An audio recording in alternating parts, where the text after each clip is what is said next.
आज की वीडियो में हम डिस्कस करेंगे टोटल रेवेन्यू और टोटल कॉस्ट के फंक्शंस को और उनके ग्राफ्स को। अच्छा, इससे पहले वाली वीडियो में मैं आपको बता चुका था कि रेवेन्यू क्या होता है। रेवेन्यू हमने एक फार्मूला बताया था, एवरेज रेवेन्यू, मार्जिनल रेवेन्यू हमने निकाला था। अब ज़रा हम इसको ग्राफिकली देखने की कोशिश करें। अच्छा, जैसे कि हमने पिछली वीडियो के अंदर आपको मैंने टोटल रेवेन्यू के बारे में बताया था कि टोटल रेवेन्यू का जो टेबल होता है, वो जो हमने पिछला टेबल एक पढ़ा था, उसके अंदर क्या था कि प्राइस सेम थे। परफेक्ट कंपटीशन की मैं बात कर रहा हूँ। परफेक्ट कंपटीशन बेसिकली एक मार्केट स्ट्रक्चर होता है। उसमें क्या था कि प्राइस जो थे वो आपके सेम थे और आपकी क्वांटिटी बढ़ रही थी, यानी आप जो भी क्वांटिटी सेल करेंगे आपको वही प्राइस के ऊपर ही सेल करनी है। दैट मीन जितनी ज़्यादा क्वांटिटी होगी उतना आपका टोटल रेवेन्यू ज़्यादा होगा। तो ऐसे केस के अंदर मैं आपको बताऊं, अगर इस तरीके से अगर आप टोटल रेवेन्यू बनाएंगे, टोटल रेवेन्यू का कर्व अगर आप बनाने की कोशिश करेंगे तो कैसे बनेगा। जैसे कि लेट सपोज तो वो ये कुछ स्ट्रेट लाइन होगी टोटल रेवेन्यू की। आप यहाँ पे क्या होगा क्यू और यहाँ पे क्या होगा total revenue in perfect competition में। अगर लिख देता हूँ कि ये इन परफेक्ट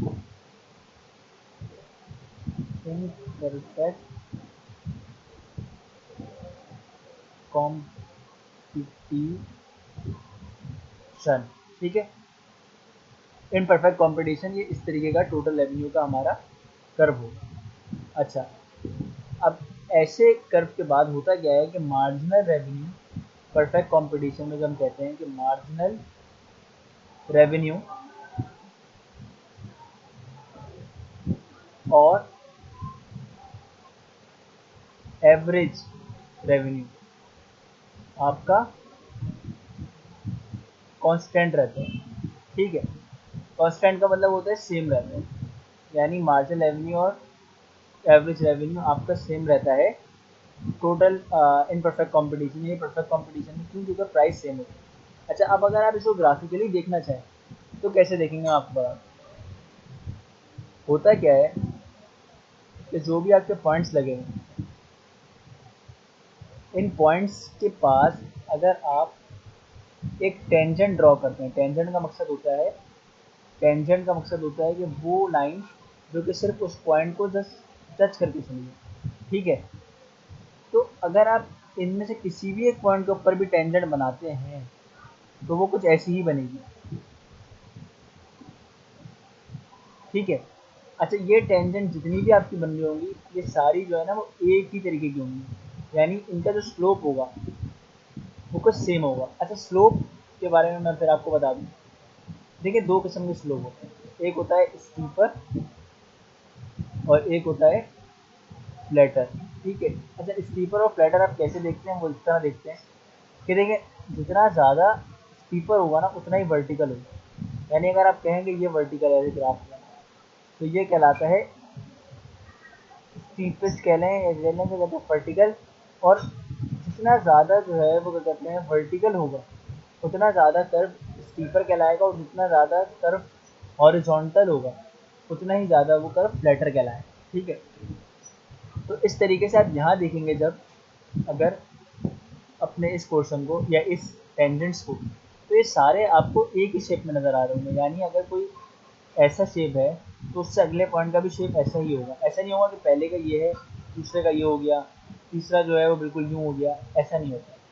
तो अगर ये सारों के शेप सेम है, इट मीन्स मार्जिनल रेवेन्यू आपका कांस्टेंट है। और जब आप इसमें आपने दिखाया था टेबल में, तो आपने देखा था कि 4 ही आ रहा है, ठीक है। अच्छा, एवरेज रेवेन्यू क्या होता है। एवरेज रेवेन्यू बेसिकली ओरिजिन से आप किसी भी पॉइंट तक के एक लाइन खींचते हैं, इसी तरीके दूसरे पॉइंट पे भी खींचिए, ठीक है। अब यहाँ तो जब आप लाइन्स खींच रहे हैं तो देखें वही बराबर बराबर आ रही है, सेम आ रही है। वरना अगर लाइन्स ऊपर नीचे होंगी, जैसे कि मैं कह रहा हूँ कि अगर आप लेट सपोज आपके पास ये ग्राफ एक पॉइंट ये है और एक पॉइंट ये। अब देखिए, अगर आप ऑरिजिन से खींचेंगे तो आपको एक लाइन यू आएगी और एक लाइन आपकी यू आएगी, ठीक है।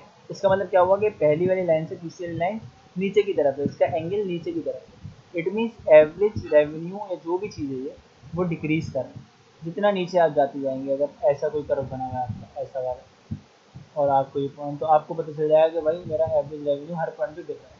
और अगर यही यूँ बढ़ जाए तो अब क्या होगा, अब अगर आप यहाँ से मैं इस पॉइंट की बात करूँ, तो अब आप यहाँ से इस लाइन को ड्रॉ करेंगे और वो लाइन यहाँ पे आके जब टच होगी तो आपको लगेगा अच्छा जी इस वाले पॉइंट से जो कि यहाँ पे लाइन थी, अब जब तक यहाँ पे पॉइंट गया है तो ये लाइन ऊपर की तरफ चली गई, यानी आपका अब ये जो भी चीज़ है एवरेज रेवेन्यू है, कोई भी चीज़ है तो वो बढ़ रहा है।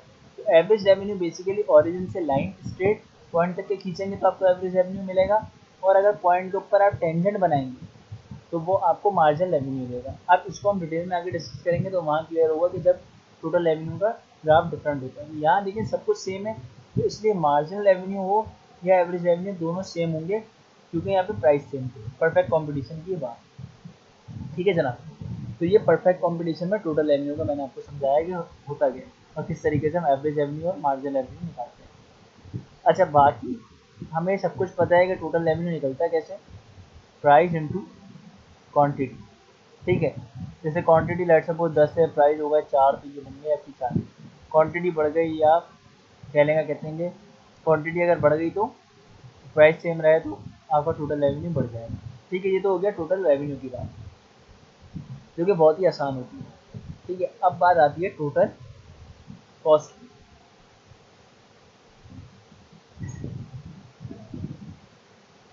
अच्छा, अब अगर मैं टोटल कॉस्ट पर जाऊँ तो टोटल कॉस्ट का जो मामला है कुछ इस तरह है कि टोटल कॉस्ट मैंने जैसे आपको बताया था पहले भी कि टोटल कॉस्ट बेसिकली मजमूआ होती है total fix cost plus total variable cost का, ठीक है। अच्छा, जो टोटल कॉस्ट का जो कर्व का शेप होता है वो किस तरीके का होता है वो मैं आपको बताता हूँ। टोटल कॉस्ट का कर्व कुछ इस तरह से होता है, ठीक है। अच्छा, अब ये कौन सी कॉस्ट कर्व है, सबसे पहले तो ये देखना होगा कि ये शॉर्ट रन की है या ये लॉन्ग रन की है। कैसे पता चलेगा? पता ऐसे चलेगा कि टोटल कॉस्ट जो भी होगी वो अगर ओरिजिन से स्टार्ट हो रही है, ठीक है, इसका मतलब उसकी फिक्स कॉस्ट कोई भी नहीं है। फिक्स कॉस्ट क्या है? ज़ीरो है जब भी वो इस पॉइंट से स्टार्ट हो रही है, क्योंकि अगर फिक्स कॉस्ट है तो इसका मतलब कि अगर आप जीरो आउटपुट भी प्रोड्यूस कर रहे हो, यानी कुछ भी प्रोड्यूस ना कर रहे हो, तब भी आप कोई ना कोई कॉस्ट एग्जिस्ट कर रहे होंगे, लेट्स सपोज 20 गैलन, ठीक है। तो अगर ओरिजिन से ऊपर कहीं ग्राफ स्टार्ट होता है जैसे कि ये गैलन, तो मैं कहूँगा कि ये मेरी शॉर्ट रन टोटल कॉस्ट है, जबकि ये जो ओरिजिन से स्टार्ट हो रही है मेरी लॉन्ग रन टोटल कॉस्ट है, ठीक है। ये बात समझ आई? क्योंकि अगर फिक्स कॉस्ट है तो आप ओरिजिन से स्टार्ट नहीं हो सकते। ओरिजिन से स्टार्ट होने का मकसद ये है कि आपके पास फिक्स कॉस्ट कोई भी नहीं है, ठीक है। क्योंकि अगर फिक्स कॉस्ट नहीं है तो क्या होगा कि अगर आप जीरो आउटपुट बनाएंगे तो कोई कॉस्ट नहीं बढ़ेगी भाई, जब आउटपुट ही नहीं बनाए तो कॉस्ट नहीं बढ़ेगी। लेकिन जैसे जैसे आउटपुट बनाएंगे आप कॉस्ट बढ़ती चली जाएगी। अच्छा, लेकिन शॉर्ट रन में क्या होगा कि आउटपुट अगर नहीं भी बनाएंगे तब भी आपको कुछ कॉस्ट देंगे।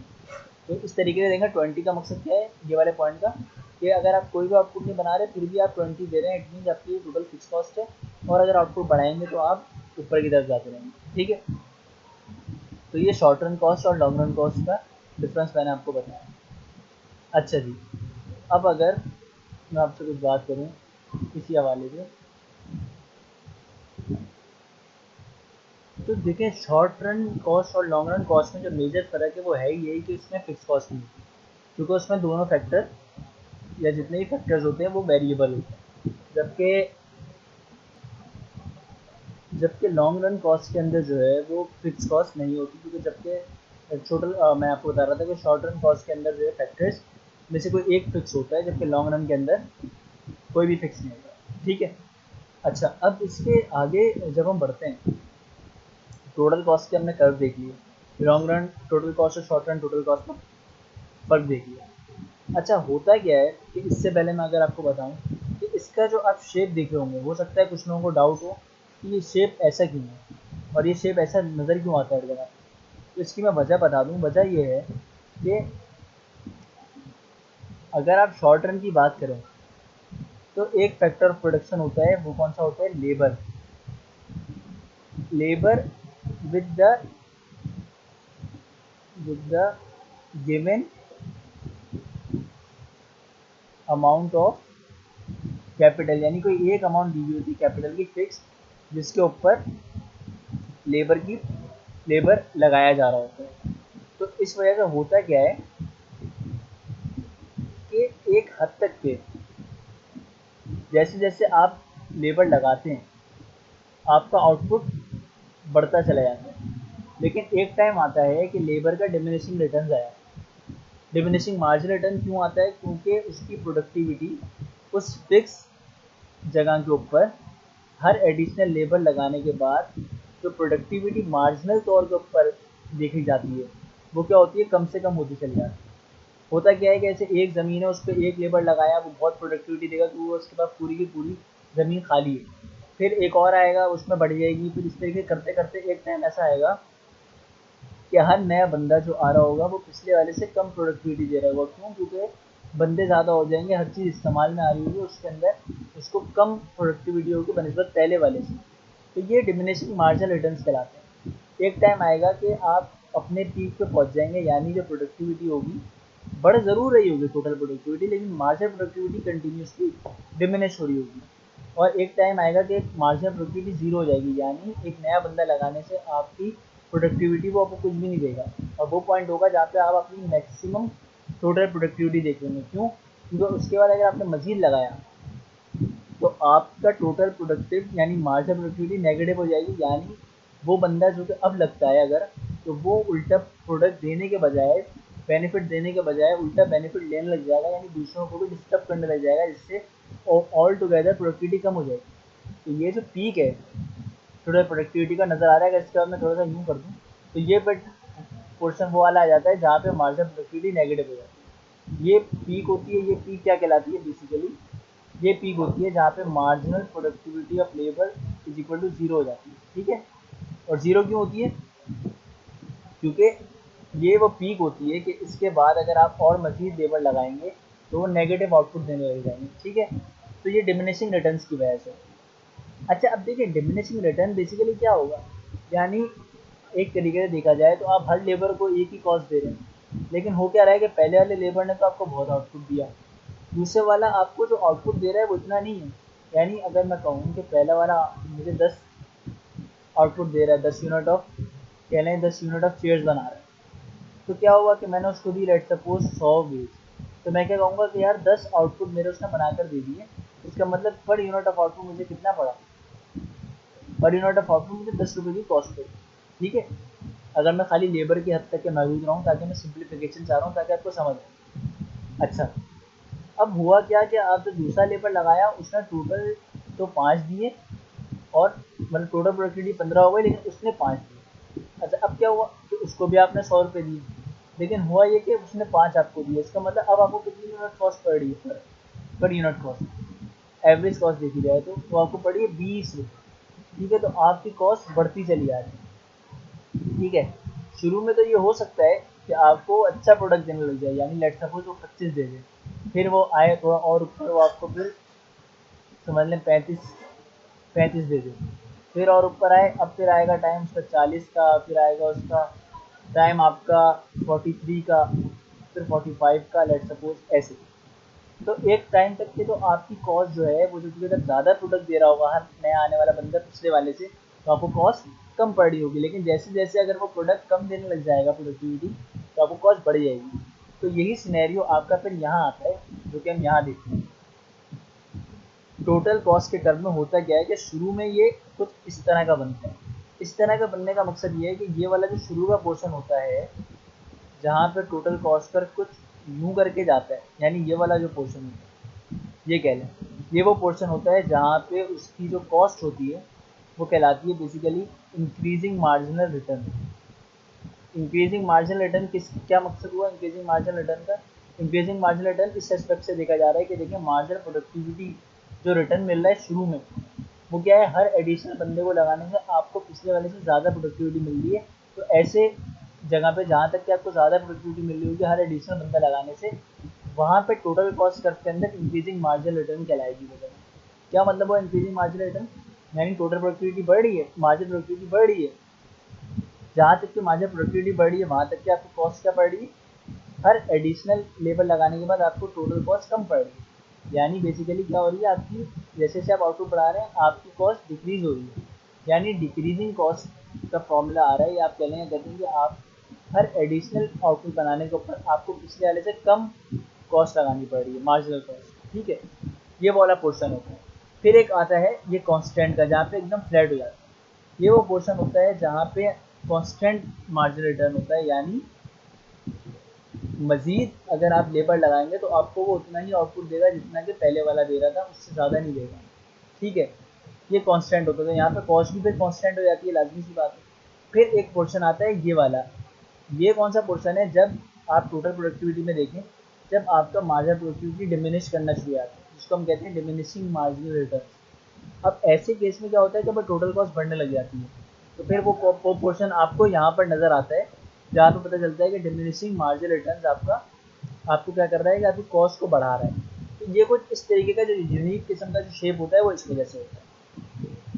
अच्छा, इसी कर्व को देखते हुए ज़रा हम चाहेंगे कि मैं ज़रा चाहूँगा कि मार्जिनल कॉस्ट कर्व और average revenue, average cost curve sorry, आपको दिखा दूँ कि वो कैसे बनते हैं। चलें, जैसे कि अब हमने ये तो देख लिया, मैं इसके कि जो टोटल कॉस्ट का कर्व है वो आपका कैसा है, कुछ ऐसा, ठीक है जी। अच्छा, अब हम इसकी मार्जिनल लेवल निकालते हैं, ऐसे एक मार्जिनल कॉस्ट और एवरेज कॉस्ट, जैसे कि मैंने आपको पहले बताया था उस पोर्शन में जहाँ पे टोटल रेवेन्यू हम निकालते हैं। अब देखिए, मैंने क्या कहा था कि मार्जिनल निकालना हो किसी भी कर्व का, तो आपको क्या करना पड़ेगा, आपको करना पड़ेगा एक टेंजेंट लगानी पड़ेगी, टेंजेंट, ठीक है। अब देखिए टेंजेंट लगाएं आप, टेंजेंट का मतलब होता है बस इस पॉइंट को टच करें, एक ये लग गई, इस पे लगाएं, ये लग गई, इस पे लगाएं, ये लग गई, इस पे लगाएं, ये लग गई। अच्छा, अब हो क्या रहा है, अब ज़रा इसके निशान ज़रा आप देखिए, पहले ये थी, अगर आप यहाँ पे भी लगाने को पता चल जाएगा, क्लियर हो जाएगी, ठीक है। पहले कैसी थी शेप देखें, यूं, फिर कैसा हुआ, ये वाले को देखें अगर तो थोड़ा यूं, फिर थोड़ा यूं, फिर यूं, और फिर यूं, ऐसे ही है। इसका मकसद क्या है कि पहले जो कॉस्ट थी कितनी थी, अब देखिए ये क्या है, ये स्टीपर है। मैंने क्या कहा था कि जितना हॉरिजॉन्टल होगा, देखिए ये हॉरिजॉन्टल है ना, हॉरिजॉन्टल कहलाता है बेसिकली ये, और वर्टिकल कहलाता है ये। तो देखिए ये नियर टू वर्टिकल है, ये नियर टू हॉरिजॉन्टल है, ये नियर टू हॉरिजॉन्टल, फिर वर्टिकल की तरफ बढ़ने लग गया, और ये मुकम्मल वर्टिकल हो गया एक तरीके से, ठीक है। इसका मकसद क्या है कि मैंने आपको बताया था कि जितना ज़्यादा स्टीपर होगा ना, उतना ही ज़्यादा स्टीपर फ्लैटर, जितना ज़्यादा स्टीपर होगा उतना ही ज़्यादा स्लोप होगा, हायर, स्लोप लोअर, ठीक है। अच्छा, अब जितना ज़्यादा हायर स्लोप होगा इसका मतलब उतनी ही वैल्यू भी ज़्यादा है, और लोअर होगा तो वैल्यू भी कम होगी। अब किस चीज़ की वैल्यू हम निकालने जा रहे हैं यहाँ पे, मार्जिनल कॉस्ट की। ये क्या है, स्टीपर है ज़्यादा बनस्बत इसके, तो क्या है कि स्लोप हायर है, यानी वैल्यू हायर है, यानी इस पॉइंट पे मार्जिनल कॉस्ट की वैल्यू हाई है। फिर आप आगे गए, आपने देखा है क्या हुआ कि ये फ्लैटर हो गया, यानी स्लोप लोअर हो गया, यानी वैल्यू गिर गई, यानी मार्जिनल कॉस्ट इस पॉइंट पे गिर गई पिछले वाले से। फिर आपने देखा, फिर गिर गई, फिर ऐसे ऐसे फिर बढ़ने लग गई, और फिर ये बढ़ के एकदम वर्टिकल हो गया, यानी बहुत ज़्यादा बढ़ गई। अच्छा, अब अगर इस कर्व को आप जब नीचे आप बनाना शुरू करेंगे ना, मार्जिनल कॉस्ट के कर्व को, तो आपको कैसे पता चलेगा, आप कहेंगे कि देखिए यहाँ पे क्या था, मार्जिनल कॉस्ट कर्व कह लें बड़ी हुई थी, लेट्स सपोज ये पॉइंट लगा, इसको ले गया। अच्छा, अब यहाँ से क्या हुआ, हमने बोला कि ये गिरने लग गई, गिरने लग गई, और ये पॉइंट को आया। इसके बाद क्या हुआ, जैसे कि ये आपको नज़र आ रहा है कि ये कॉस्ट बढ़ने लगी। तो मार्जिनल कॉस्ट का कर्व इससे ड्राइव होता है, और ये बेसिकली क्या कहलाता है, यू शेप कर्व, ठीक है। मार्जिनल कॉस्ट का इस तरह आप इसको निकाल सकते हैं। अच्छा, आप एवरेज कॉस्ट निकालेंगे, कैसे निकालेंगे, जैसे मैंने आपको बोला था, ऑरिजिन से एक लाइन खींचेंगे इन पॉइंट्स की, आपने खींची, ये एक लाइन बनी, दूसरे पॉइंट पे खींची, ये बनी, तीसरे पॉइंट पे खींची, ये बनेगी, चौथे पे अगर आप खींचेंगे तो अब क्या होगा देखें, ये बनी, और इससे ऊपर वाले पे खींचेंगे तो ये बनी। अब हुआ क्या देखिए, पहले पॉइंट पे स्लोप बेसिकली एंगल होता है ना, राइट एंगल, फिर होता है ये एक्यूट, ऑब्ट्यूज, इस तरह होते हैं ना।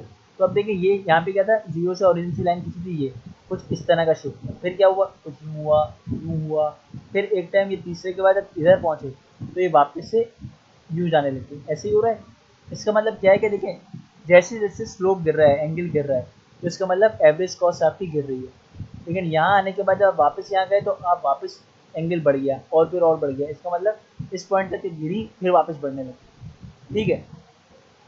अच्छा, अब इसका मकसद क्या होगा कि आपकी एवरेज कॉस्ट और मार्जिनल कॉस्ट का जो कॉन्सेप्ट है वो कुछ इस तरह होगा कि एवरेज कॉस्ट भी गिर रही है और मार्जिनल और एक पॉइंट के बाद जाके वो भी वापस से बढ़ रही है।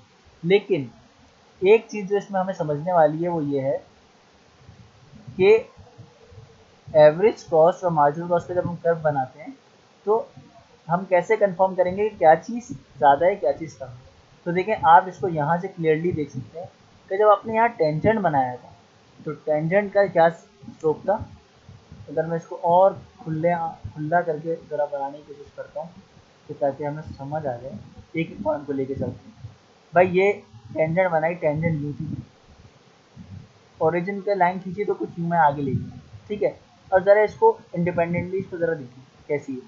तो अगर इसको और किसी और शेप से बनाऊँ, कलर से, सॉरी, ये ऐसी है और ये समझ में यूँ, यानी ये यूँ है और ये यूँ है, यानी एवरेज कॉस्ट की लाइन यूँ है और मार्जिनल कॉस्ट की लाइन यूँ। इसका मतलब क्या हुआ कि मार्जिनल कॉस्ट रिलेटिवली अगर देखा जाए तो फ्लैटर है बनिस्बत एवरेज कॉस्ट की लाइन से, यानी मार्जिनल कॉस्ट की वैल्यू एवरेज कॉस्ट की वैल्यू से कम है इस पॉइंट। इसका मतलब क्या होगा कि अगर मार्जिनल कॉस्ट की वैल्यू ये है तो एवरेज कॉस्ट की वैल्यू क्या होगी, एवरेज कॉस्ट की वैल्यू यहाँ पर ज़्यादा होगी।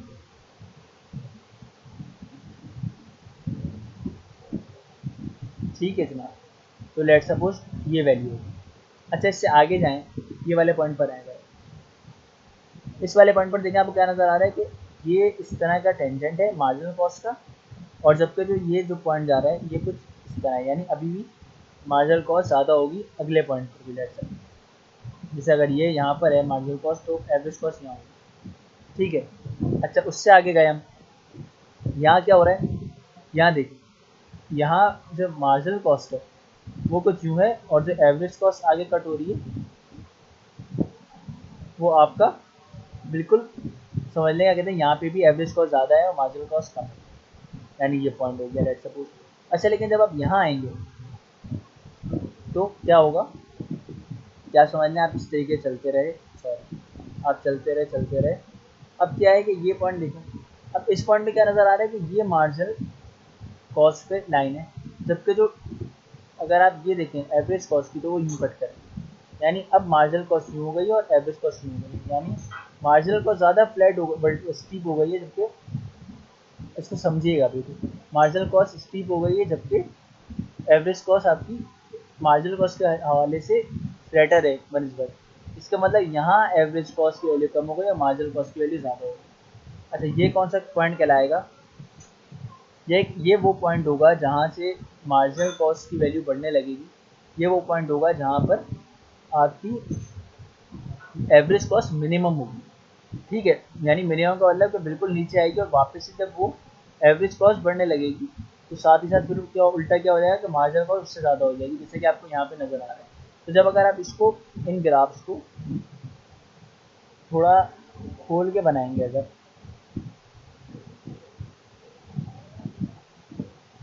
जैसे कि अगर थोड़ा फेयर तरीके से बनाते हैं तो कुछ इस तरह बन जाएगा ये, कि ये आपकी होगी एवरेज कॉस्ट और ये आपकी बन जाएगी मार्जिनल कॉस्ट,